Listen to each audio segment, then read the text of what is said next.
உண்மையிலே அம்பை தொகுதி மக்கள் அனைவரும் கொஞ்சம் சிந்தித்து வாக்களியுங்க. ஏன் அப்படின்னு பார்த்தீங்கன்னா, தமிழ்நாட்டில யாருமே வந்து டிவிக்கு வருமான்றதெல்லாம் வந்து கேள்விக்குறி தான். யாரும் ஜெயிக்கணும்லாம் நினச்சு ஓட்டு போடல.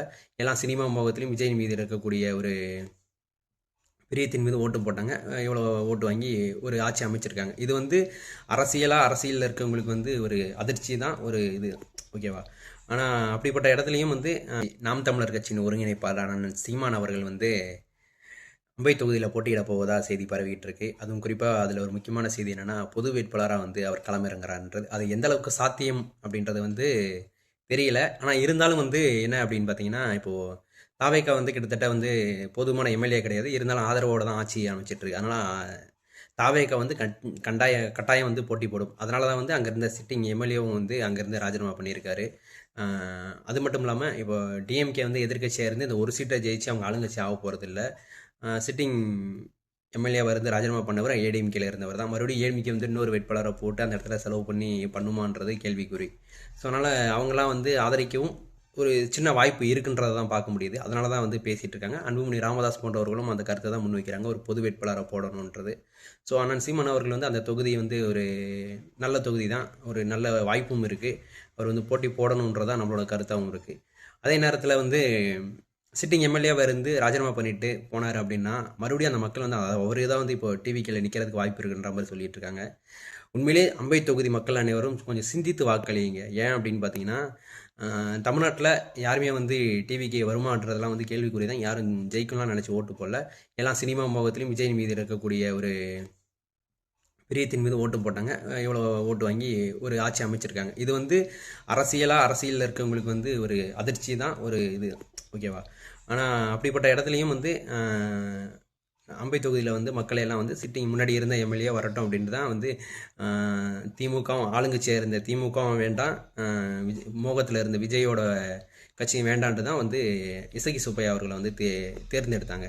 ஆனால் இசக்கி சுப்பையா வந்து வெற்றி பெற்ற பின்பு மறுபடியும் மீண்டும் வந்து அவர்களுடைய கட்சி வந்து ஆட்சியில் இல்லை, அதிகாரத்தில் இல்லைன்றனால அதிகார ஆசைக்காகவும் தன்னுடைய சொத்துக்களை காப்பாற்றணும், அடுத்த கட்டத்துக்கு நம்ம கொண்டு போகணும் அப்படின்றதுக்காக வந்து தன்னுடைய ராஜினாமாவை வந்து பண்ணுறாரு. என்ன காரணம்னா அவருக்கு வந்து ஒரு அமைச்சர் கிடைக்கல, அவரோட கட்சி வந்து சிட்டிங் ரூலிங் பார்ட்டியாக இல்லை அப்படின்றனால. இப்போ அவர் மறுபடியும் வந்து கேள்வி கேட்க போகிறாரு. ஸோ மறுபடியும் தேர்தல் வருது, மறுபடியும் அந்த தொகுதி மக்கள் வந்து மறுபடியும் ஓட்டு போட போகிறீங்க. அந்த தொகுதியில் மறுபடியும் எவ்வளோ செலவாக போகுது, இது எல்லாமே வந்து அவருடைய ஒரே ஒரு ஆளுடைய சுய லாபத்திற்காக நடக்கு. அதனால் வந்து சீமான் அவர்களுக்கு நீங்கள் ஓட்டு போடுங்க போடாதுங்க, அது வந்து உங்களுடைய தனிப்பட்ட விருப்பம், நீங்கள் யாருக்கு வேணால் போடுங்கன்றது. ஆனால் வந்து ஒரு சுய லாபத்திற்காக ஒரு அரசியலை வந்து எப்படி வேணால் செய்ய முடியுன்றதுக்காக செஞ்சுக்கிட்டு இருக்க இசக்கி சுப்பையா போன்றவர்களை வந்து தயவு செஞ்சு நீங்கள் ஆதரிக்காதீங்க.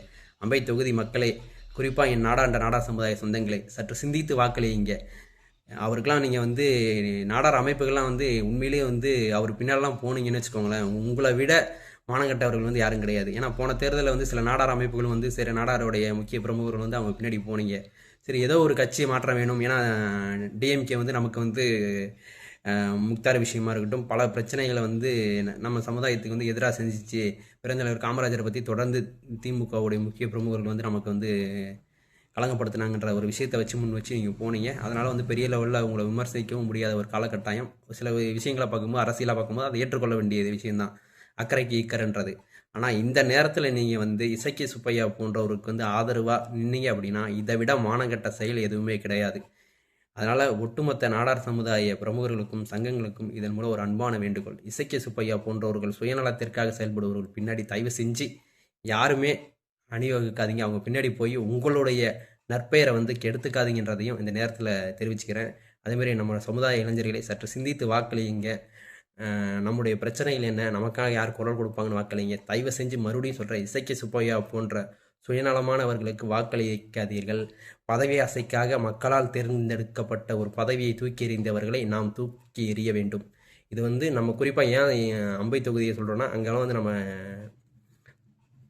நிறையா நண்பர்கள் இருக்காங்க, நம்ம நிறையா அந்த பகுதியில் சுற்றி இருக்கோம். அதை வச்சுனால அம்பையை நம்ம குறிப்பாக பேசுகிறோம். இதே மாதிரி தான் பதவிக்காக பல தொகுதியில் வந்து ராஜினாமா பண்ணியிருக்காங்க. அதாவது அந்த மக்கள் வந்து பாடம் வந்து கற்பிப்பாகன்றதை வந்து நம்புகிறேன்.